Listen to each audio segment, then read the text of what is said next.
The observation deck of the Meridian Hope hummed with the gentle thrum of fusion drives as Dr. Ilara Voss stood before the panoramic viewport, watching the swirl of crimson nebulae paint the darkness beyond. Sleep had become an enemy she could no longer defeat. Every time she closed her eyes, she saw them. The colony on Kepler 402F, the fires, the faces of those she couldn't save. Behind her, soft, chittering filled the air.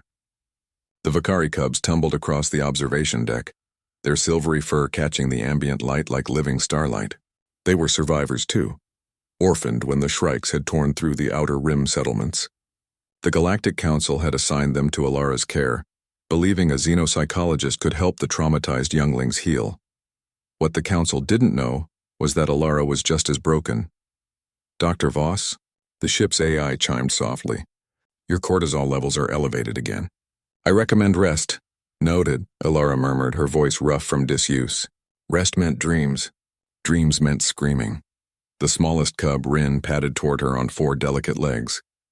His enormous amber eyes fixed on her face with an intensity that always unsettled her.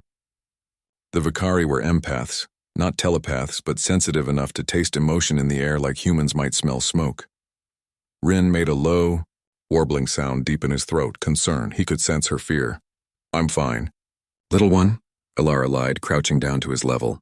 Her hands trembled slightly as she reached out, and Rin pressed his small head against her palm. His fur was impossibly soft, warm like sunlight on skin. The other cubs, Shay, Peck, Mora, and Tiv, abandoned their play and approached cautiously. 5 pairs of luminous eyes studied her with an understanding that transcended species. They knew pain. They knew loss. They knew the terrible weight of memories that refused to fade. "You should all be in the den," Ilara said, forcing herself to stand. "It's past your rest cycle." But Rin didn't move. Instead, he sat at her feet and looked up at her with those impossibly deep eyes. Then, deliberately, he made a sound she'd never heard from him before, a soft rhythmic purr that seemed to resonate in her chest. One by one, the other cubs joined him. They formed a circle around her, their purring creating a symphony of comfort that filled the observation deck. Shay, the boldest, stood on her hind legs and placed her front paws on Ilara's knee. "What are you doing?" Ilara whispered. But she already knew. They were trying to heal her. The Galactic Council thought humans were the guardians, the strong ones who could shepherd damaged younglings through trauma. But the cubs saw what the Council couldn't, that strength and brokenness could exist in the same heart. Ilara sank to the floor, her back against the cool viewport. The cubs pressed closer, their warmth surrounding her like a living blanket. Rin climbed into her lap, his small body rising and falling with each breath. Then he did something remarkable. He rested his head against her chest, right over her heart. The other cubs followed suit, draping themselves across her legs, curling against her sides, creating a cocoon of fur and trust and unconditional acceptance. "You're supposed to be afraid of me," Ilara whispered, her voice cracking. "I failed my people. I couldn't save them. I watched them burn and I—" The words caught in her throat, sharp as broken glass.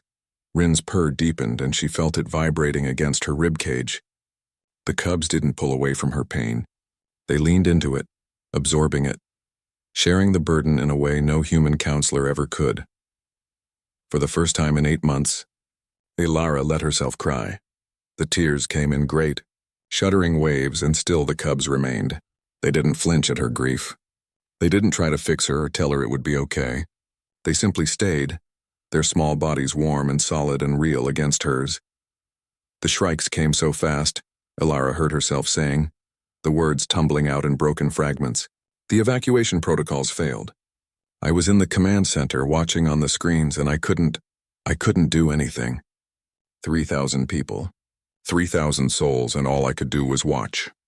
Rin made a soft keening sound, and Ilara felt his tiny paw press against her sternum. The gesture was so achingly human it broke something loose inside her chest. "You lost your families too," she said, stroking Rin's head with shaking fingers. "You understand, don't you? You know what it's like to survive when everyone else—" She couldn't finish. The cubs' purring intensified, creating a sound like distant thunder, like the echo of a heartbeat magnified through flesh and bone. It was primal and ancient, a language older than words. Slowly, Ilara's breathing synchronized with their rhythm. Her racing heart began to calm. The memories were still there, they would always be there, but somehow, wrapped in the trust of these small survivors, the edges didn't cut quite so deep. "Thank you," she whispered into Rin's fur. The cub looked up at her, and in his eyes she saw no judgment, no expectation that she be anything other than what she was, a broken woman trying to heal just like them. Hours passed. The Meridian Hope sailed through the cosmos, carrying its cargo of wounded souls through the infinite dark.